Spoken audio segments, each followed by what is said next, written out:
Hostel में मैं मौजूद हूँ और मेरे पास एक टैलेंटेड लड़का खड़ा है। वो आपको एक दो शेर सुनाना चाहता है।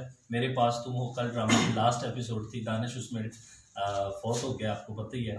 तो एक शेर सुनते हैं जी।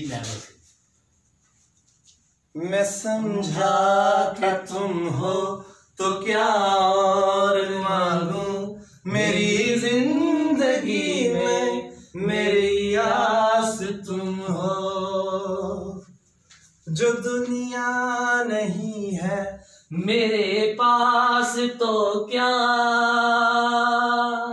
मेरा ये भरम था मेरे पास तुम हो। ये दुनिया नहीं है मेरे पास तो क्या, मेरा ये भरम था मेरे पास तुम हो।